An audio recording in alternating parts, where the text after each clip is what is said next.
Cutting Edge Special asks, has Reggie Kray finally served his time?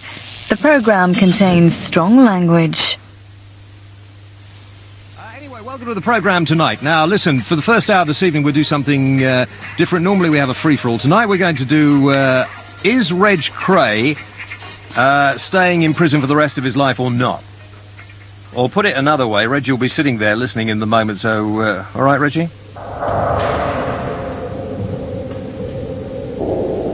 On March the 5th, 1969, identical twins Reggie and Ronnie Kray were sent to prison for a minimum of 30 years. The twins will always be remembered as Britain's most notorious gangsters. During the 60s, they built a criminal empire of fraud, gambling, protection, and extortion.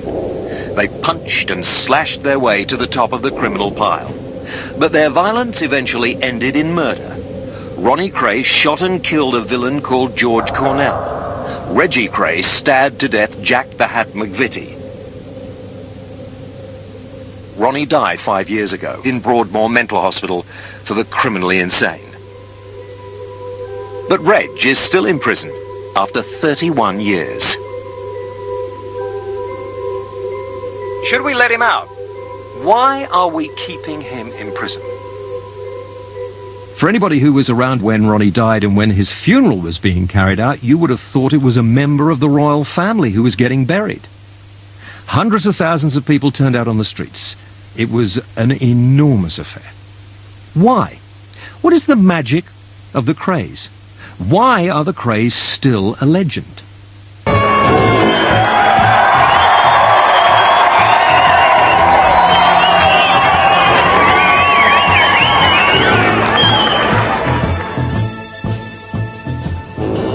I'm just interested to know what you think. Are you absolutely beside yourself at the idea of this guy being let out of prison? Roberta Kray, Reggie's wife, will be in the studio with me in a few minutes' time. Roberta Kray is with me. She is his wife. What do you think about it? Is it wrong that we're sitting here talking about trying to get a man who, after all, was convicted of murder out of prison? You must have read some of the stories about the Krays. What does he say about his gang, he and his brother, the way they ran the East End of London? What does he actually say to you about it? Well, we've talked about those times. It's a mixture of emotions.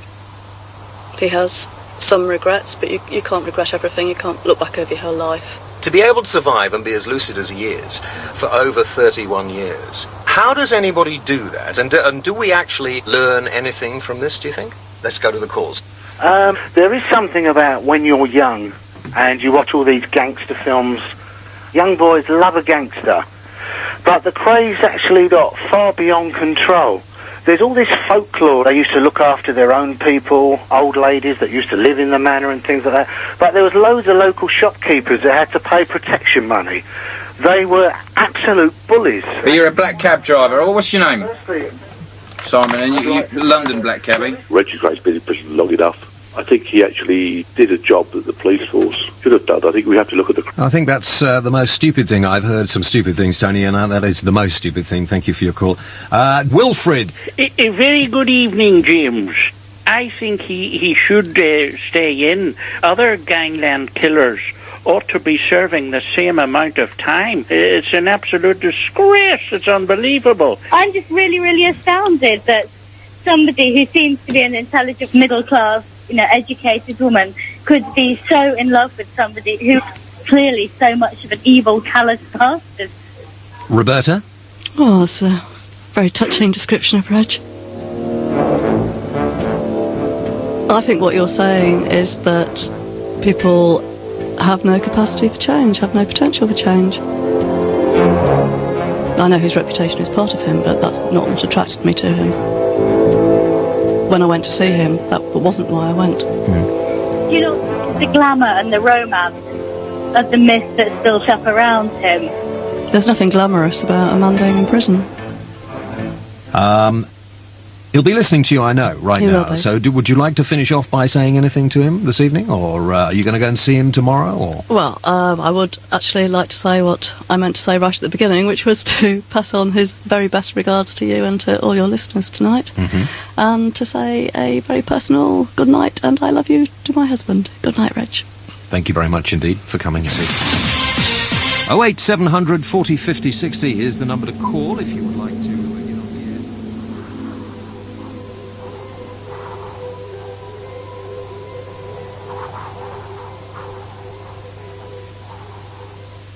I first met Reg in Maidstone Prison in 1995. He was working on a video about his brother Ron. He needed someone to help him with the PR press releases. I had worked in media research for 10, 12 years, and this friend of mine suggested that I might be able to do it, and so I went along to meet him, and it grew from there. We became friends ourselves. We talked on the telephone, exchanged letters. I began to visit him more, and it was about 2 years after that he asked me to marry him, and I said yes, and we married in the chapel at Maidstone on July 14th, 1997. We weren't actually allowed to have our own photographer at the wedding.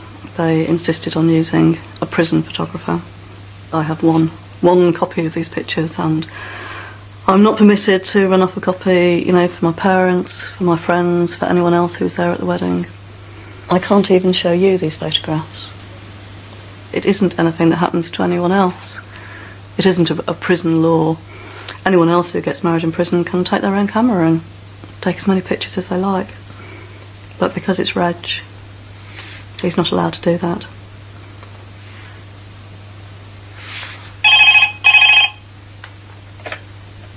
Hello. Hello, how are you doing? Did you? Good. Did you go to the gym? Yeah? Yeah? You're building up those muscles.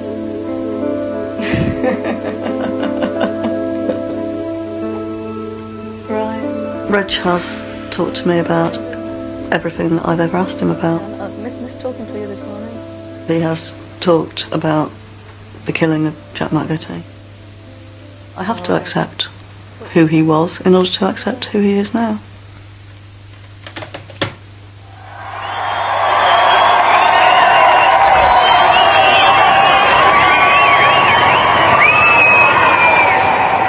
Reg has become something of a legend purely down to the fact that he has spent so much time in prison. The longer you actually perpetuate a myth or a legend, the stronger it gets.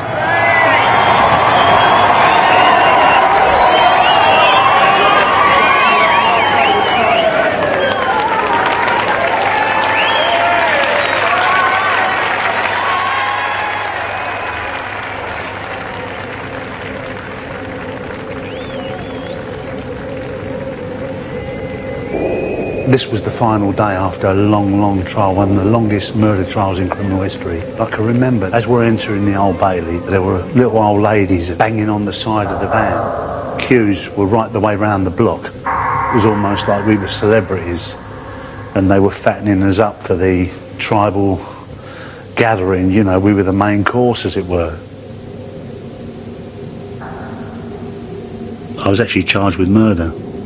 I was given a life sentence along with the Kray brothers. Although I had not taken any physical part, I spent 15 years in prison. I remember we went into the dock one by one. It was Ronnie up first, and he come down, and I guess really set the tone on the day. What do you get, Ron? 30 years. Well, I've just got to put my cruise to the Bahamas off for a short time, but never mind, we'll have a wonderful time when it finally arrives, with a smile on his face. Like, it was just another day, it was just another event. I'm going to light another player. And then Reggie went up, and he went up like a fighter.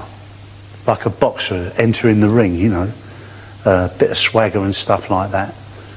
And he came down. How'd you get on, Reg? Life recommended 30. Come in. And I was sitting in the cell. We were literally all in the same cell together. He said, don't worry. And I remember him putting his hands on my neck and, you know, working the tensions out. And then, almost like I was going into a fight, called up, and up I went, and stood in front of Judge Milford Stevenson, and he said, life with a recommended 15. I remember looking up at the dock, at the public gallery, and my father was up there with old Charlie Kray. And I could not show my father that I was beaten. I couldn't break down. And I just waved up at him and said, see you later, Dad.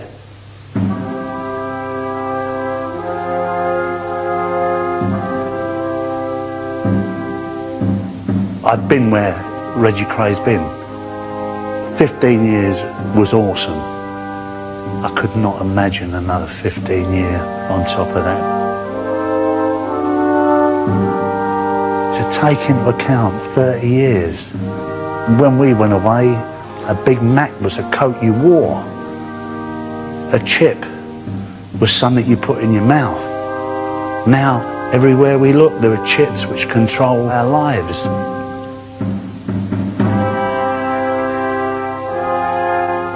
He must think about death an awful lot at 65, although he keeps himself fit and he's fighting it like he's fought time. But how long can you fight it for, you know? In that room that night, madness reigned for such a short moment. But that madness for him has not gone away. He must have died a million times in there. I did, I know. Sometimes I felt it would have been better if they'd have hanged us. A lot of people died that night. I don't think just Jack died.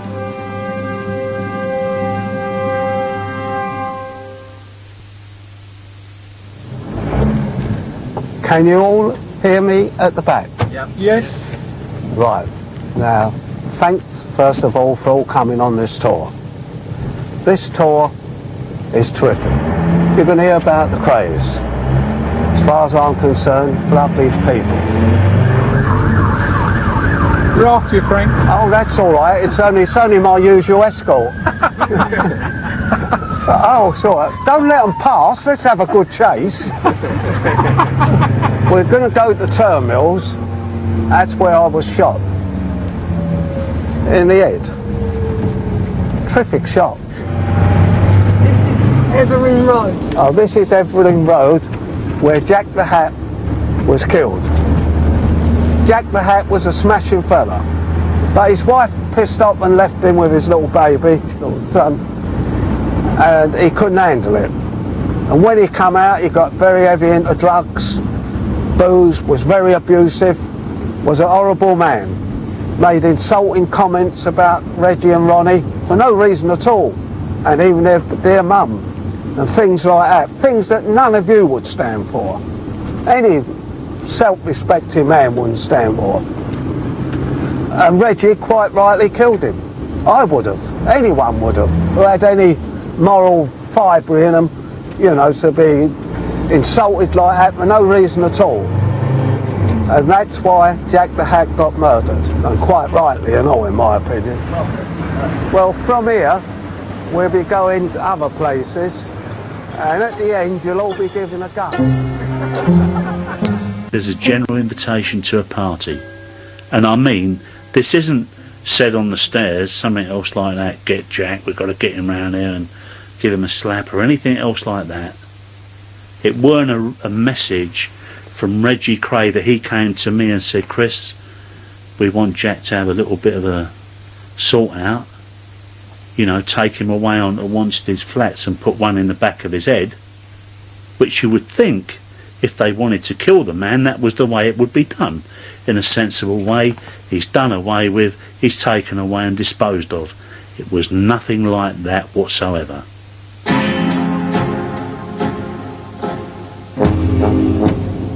It was a crude trap for an old villain like McVitie. Hart, Tony Barry, The Lambrianos could all have warned him. Even when they failed to, he should have smelled something a little odd about this sudden invitation, but he was probably too drunk.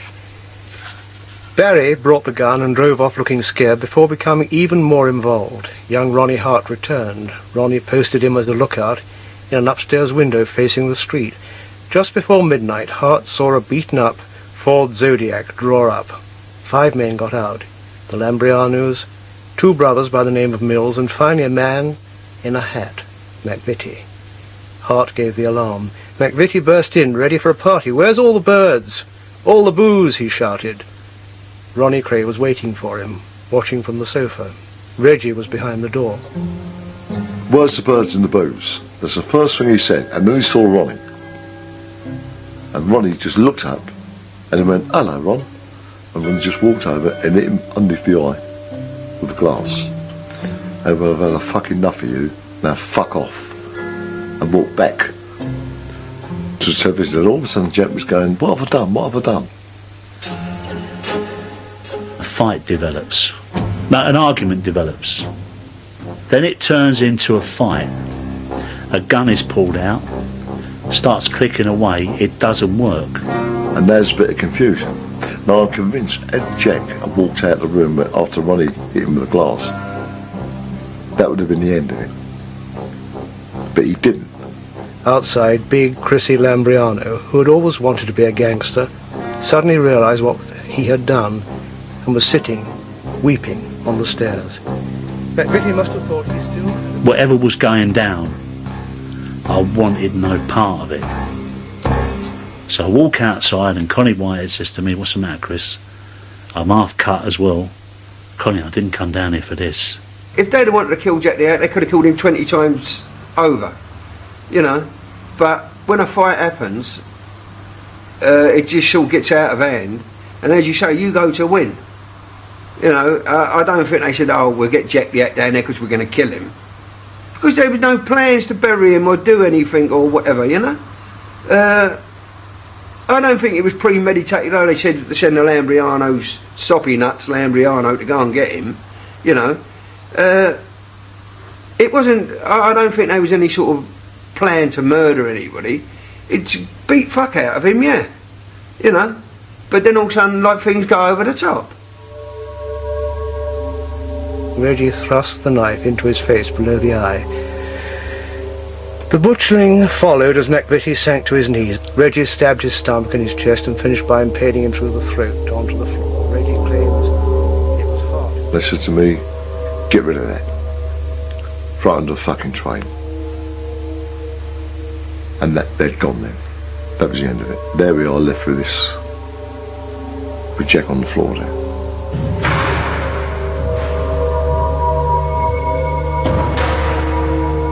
There's Jack the Hat laying in the middle of the floor. I'm looking at him. I can't believe he's dead. This thing is snowballing. Flatware in is borrowed from a woman called Blonde Carol for this party. She could come back at any time, find a body in her house. We're not playing Cluedo here. This is real life. I go and get a bucket, plastic bucket, and a shovel, and there's all kind of livery stuff, congealed blood. Took it upstairs, go in the toilet, swill it away. Please God, don't let the children wake up, because if they come out they're going to find a body on the landing. Well, we got the body out and we try to put it in the boot, as you see in these films, and that didn't work, so we put the body on the back seat. Tony then gets in it, he drives away, we're following him. We go on to the Rotherhire Tunnel. We go through it, but we lose Tony. The lights went against us. We didn't want to attract any attention by racing through. We get to the other side and we don't know where Tony is, so we're going round in circles looking for him. We finally see him standing on a corner. We pull in, pick him up. What have you done with it, Tony? As you come out of the tunnel, I done all right, and there was a church there. And there'd been a wedding. Now all I want to do is get rid of it. That, as far as I was concerned, you can't drive about with that, obviously. So it was just parked over by this church. I got out of the car and left it. I was picked up and we drove away. Here I am, gone out for a night's drinking, and wind up involving the murder and disposing of someone's body. People say to me, I've never done that, I couldn't have done that. But we're as guilty as anyone.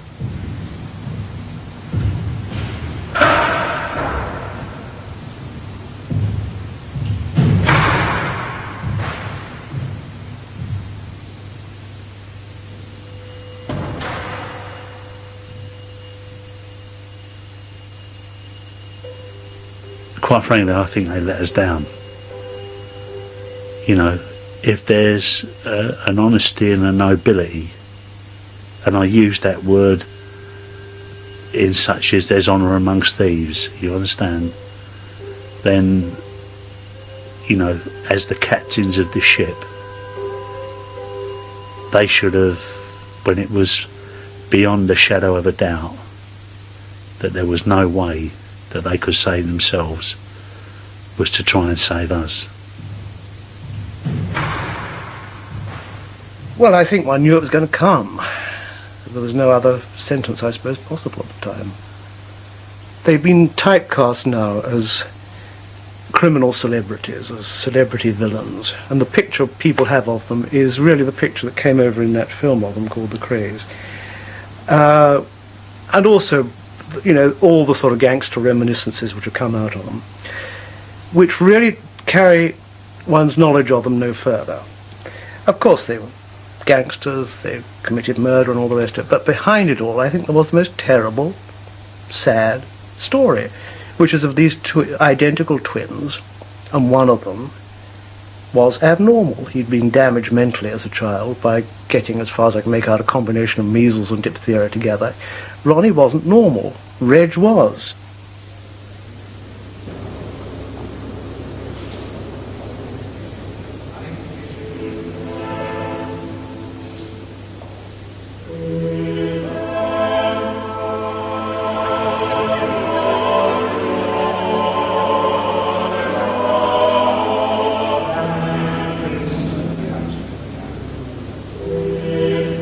There's lots of people walking around in the East End of London that's been hit on the chin by Reggie. But I wouldn't say that about Ronnie. It'd be a different kettle of fish with Ronnie, because Ronnie wouldn't be happy with just hitting you on the chin. He'd look for you until he found you and he would hurt you. Simple as that. You would fear Ronnie. There's no two ways about it. If Reggie sent for you and wanted to see you in Valence Road, you'd go round and see him, you'd have a cup of tea with him and you'd walk out. If Ronnie sent for you, you'd take 6 pairs of pants with you. That's the difference between the two of them. He was feared, and anybody that said they wasn't frightened of him is telling lies. You know, I mean, I've heard loads of rubbish in the papers and seen all the rest of it, and I tell you what, if the man was alive today, they would be shitting themselves, you know, in case he did ever get out. I mean, let's put it this way, I wasn't frightened of him because I knew how to handle him, but if he had the hump on me, I'd keep well away until Reggie sorted it out. Reg, all his life, had this thing that he had to look after this sick, unstable, identical twin brother, and he did look after him. The only trouble was the unstable, mentally sick twin was the dominant. If Ronnie hadn't been quite so balmy and hadn't killed George Cornell because he's supposed to have called him the fat poof, they'd be stone-rich geezers. They were in most of the frauds in the East End, a lot of protection, a lot of rackets. They really, really didn't need to kill people. But once that killing had happened, then that increased their terror ratio enormously, you see, particularly with Ronnie. Francis Bacon, incidentally, who also knew him, said he had the most frightening face he'd ever seen, which I think from Francis Bacon is quite something. He was a paranoid schizophrenic and he was mad. But he was fascinated by this whole illusory world of gangsterdom. For Ronnie, I think the barriers between real crime and film crime were very blurred, and I think he often stepped over it. I know what fear is. I had nightmare over what Ronnie Kray done to me. And I'm bloody glad he's dead and fuck him, you know? Walked up the stairs in their gambling club. And as I got halfway up, I see all these geezers standing this side and that side. And I thought, it's on me. Come in then, with his sloppy voice. Come in then, nothing wrong. I said, all right, well, yeah, sit down. He set me in the armchair. As he's turned, I see this big range cooker. I thought he was just trying to frighten me. When he started burning me, my suit and my hair, and I thought the man's fucking crazy, you know? How can the same man do that to anybody, like, you know? But he never finished there. He said, I'm going to burn your fucking eyes out. I thought to myself, I'm dead. Anyway, someone out the back said, no, Ron, not that. And all of a sudden he went, just like that. He stopped. He went, okay, you can go now.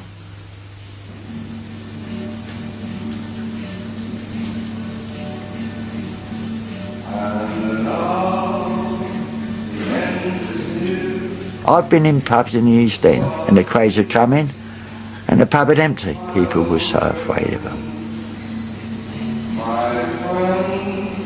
They was cutting and carving people up. You got idiots out here. Oh, they couldn't have been so bad. They want to realise, all the life, them Kray twins are bloody wrecked. By the end, they were in a sort of mad gangster movie, you know, it was Stanley Kubrick plus. I was with them the night before they were arrested by chance. You know, I was in a pub with them in the East End, and Reg was in a state. He knew that they were going to be arrested very soon. He was drinking a hell of a lot at the time. He was in a state, and he did suddenly say to me, "I want to get away. I want to get out of this." And I kid you not, I said, one place you really could go to is East Timor. There was no extradition treaty, and it would have been very interesting for him, and it was way away. And he seemed very taken with the idea of East Timor at the time. But then he said, oh, but I couldn't do it. He said, I couldn't leave Ron.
When they went away, as you know, like Ron got certified and everything like that, they still used to write to me.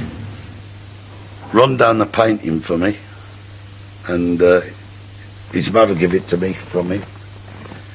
And every time I look at it, I'll get upset. There it is, where he signed it on the back, Ron Kray, and he calls it Swans on the Lake. Well, if he'd have given it to me, if I'd have been on a visit and he'd give it to me, I'd have told him to keep it. I didn't want it. It's a peculiar one. Have a look. Is this in colour? It upsets me to see. Isn't it you? It's a human being done this, a man, not a child.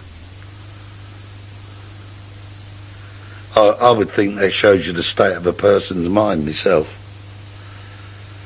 It's a not a nice thing, it's a horrible thing, isn't it, really? To me, it's a bit pathetic.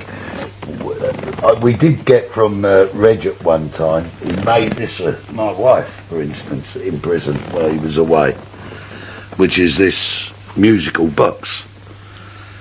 Plays music, that's about 30 years old. Yeah, play music.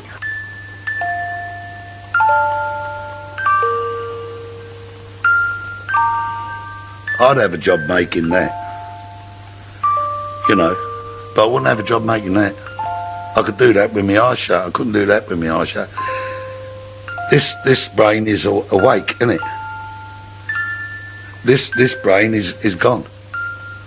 That's the way I see the two things, and that's the difference between Reggie and Ronnie. I think Reggie's carrying the whole can of everything now. There's only one left to take your revenge. I think it's most unfair. It's all centred on Reggie now.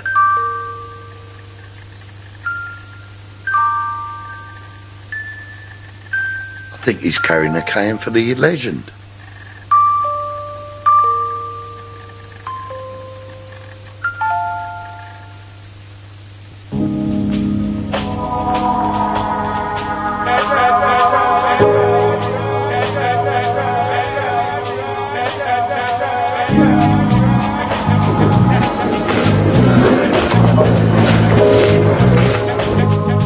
I wanted to do Ronnie Kray. In fact, he would have been the first one. I had an opportunity to have done his death mask, which I didn't follow up at the time, and it was only afterwards when I saw how big the response was to his funerals, the biggest since Churchill's, that I thought, hello, there's something going on here. I think I better cast all the other villains before they pop off. Obviously he's passed away now, so I'd love to do Reggie Kray, because if you're talking about gangsters or criminals as icons, the first to represent and fulfill that title were the Kray twins.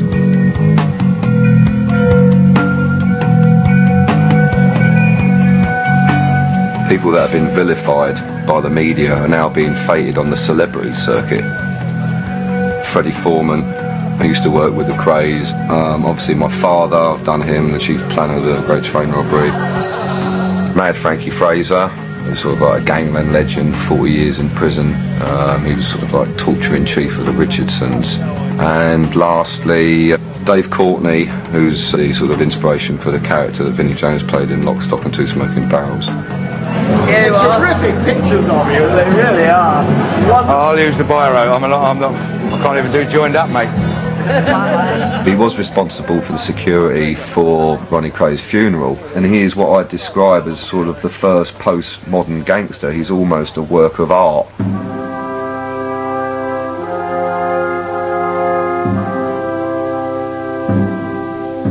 When Ron died, it was left almost automatically to me to do the security for the funeral, and I was more than happy to. In fact, I took it as an honour. For me, it's one of the proudest moments of my life. I never for 1 second thought I'd be able to even do his shoes up. I suppose every footballer aspires to be like Beckham, or every boxer wants to be Tyson, so every villain would like to be the Krays.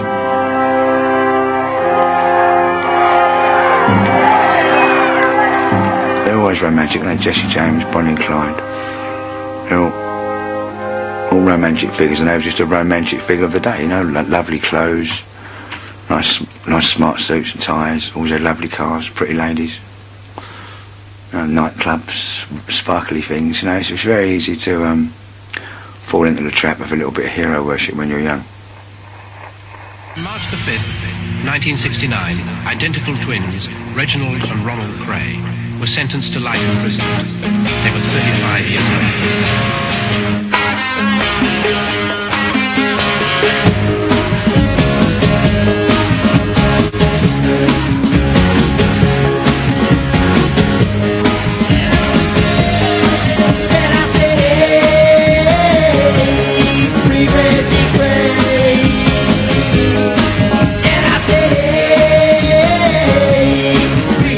30 I've had since I'm 19. Like I say, when I first got interested with the twins, and I think they are a very good print. There's only, like I say, there's only so many about, and that's one of my masterpieces I've got.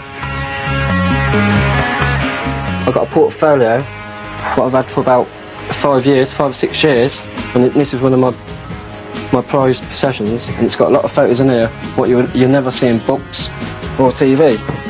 I've been involved with the twins for 10 years, collecting different stuff, attending different parties, and there's no dull parts about it. An awful lot of people that are Reggie Kray fans are not villains at all, they're just in love with the myth. There's very different stuff you can buy, collect, different bits and pieces. I'll be honest, the authorities are not solely to blame here. Reg courts the press.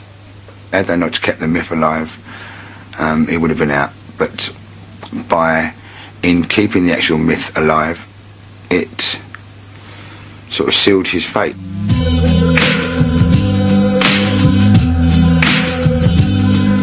No question, all eyes are on this guy, Mr. Reginald Kray.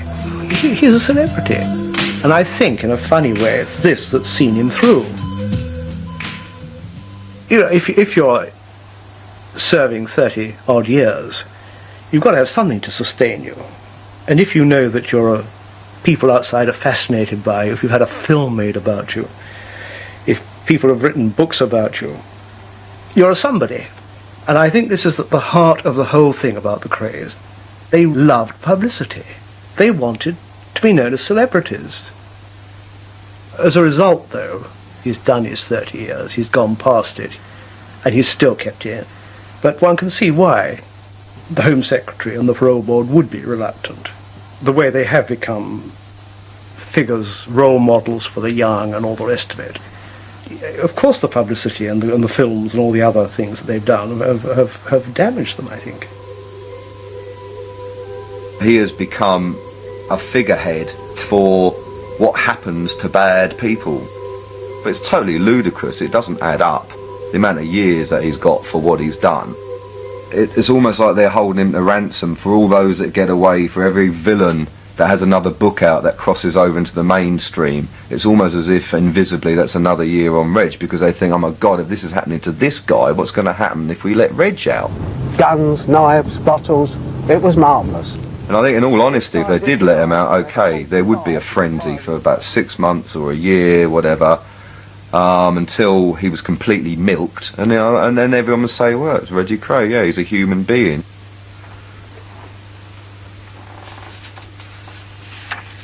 I think the authorities are probably very unhappy about the idea of Reg coming out. This whole iconic thing has grown around him, and he's become more and more perceived as a victim as time goes by, that people do see it's unjust and unfair.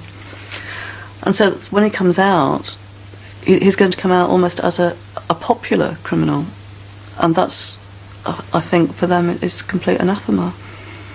And to suggest that you shouldn't be allowed out because people will want to shower a lot of attention on you means that Reg will never come out of prison if that is their attitude.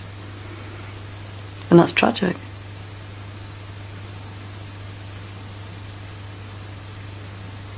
I feel very strongly that Reg has just become trapped by this public image. It's almost as though he's been cast in stone. He's a photograph from the 60s, the gangster. And I think for the authorities that's been quite useful.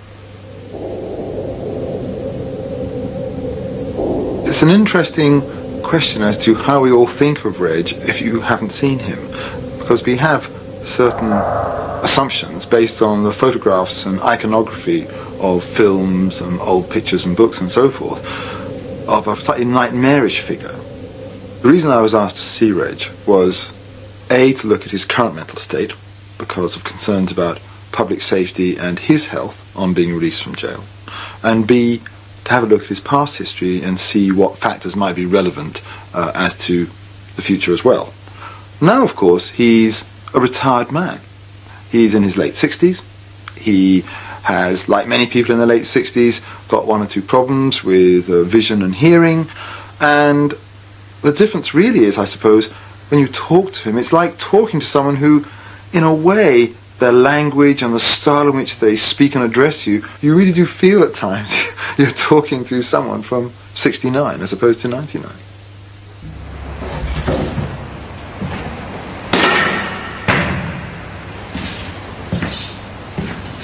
Somebody told me that Reggie Kray sends letters out of prison with a photograph as he used to be, not as he is, because he lives in the past. Now, my argument is not that he lives in the past, is that nobody will let him live in the future. Nobody will let him live right now. Now, I don't think society knows Reggie Kray. I think they've been presented with a TV dinner. That's Reggie Kray.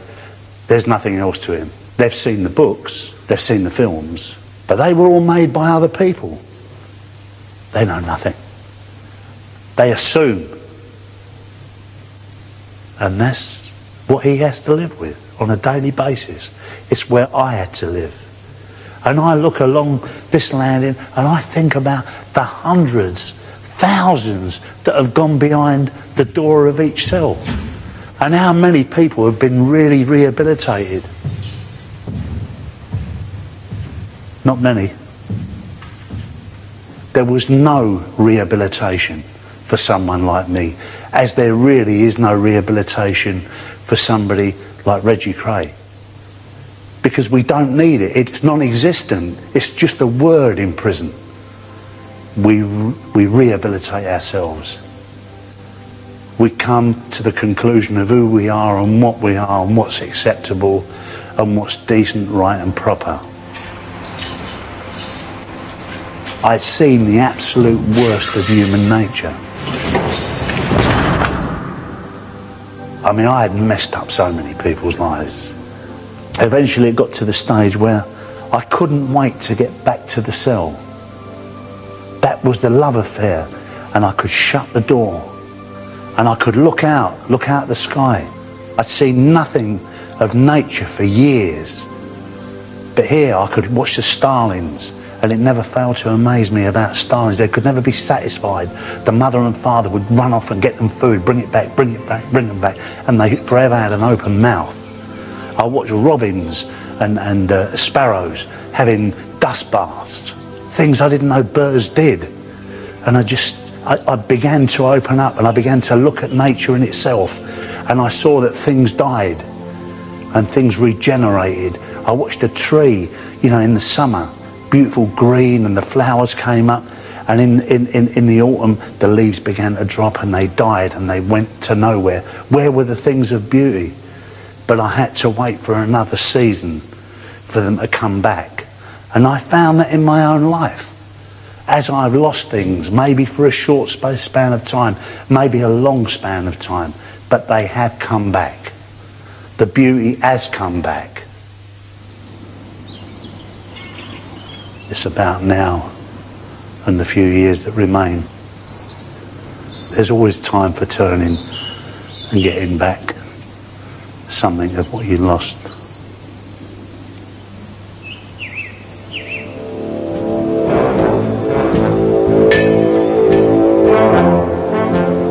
So right when all these bloody do-gooders saying, oh yeah, but he should come out, he's done 30 years. But Judge Melford Stevenson said, you'll go away for at least 30 years. He didn't say he was going to come out after he'd done 30 years, Reggie Kray or Ronnie Kray, right? Right? And he's still in there, and that's where he should be. He's an animal, and they lock wild animals up, and fuck him. Why is Reggie Kray still in jail? The answers seem to me to be as follows. 1, no reason at all. It's just the usual inertia, cock up, no one can quite work out how to get him out. 2, he hasn't gone through his proper remorse program. He hasn't said the right things to people and thus isn't psychologically able to get out. 3, he's a risk to the public because he's still perhaps a criminal, possibly got some sort of psychological problems. I can certainly exclude that. 4, that there's a sense in which he is an example of villainy, and thus keeping him behind the bars is a signal and a warning to all potential junior Krays coming out of the system. 5, it's some kind of concern or conspiracy about keeping him there because when he's there he won't say things that he might say outside of jail, i.e. he knows something that the establishment wants to cover up. I don't believe that, but the more they keep him behind bars, unnecessarily in my view, the more people start thinking along those lines.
Thank you for watching. If you enjoyed the video, please join our Facebook group. It's called Krays Crime Lords of London. We're a friendly moderated group with over 1,000 Kray and other celebrated gangster videos available for view. There's also thousands of images in the photos sections. The link for the group is in the YouTube description section. I hope we see you there soon.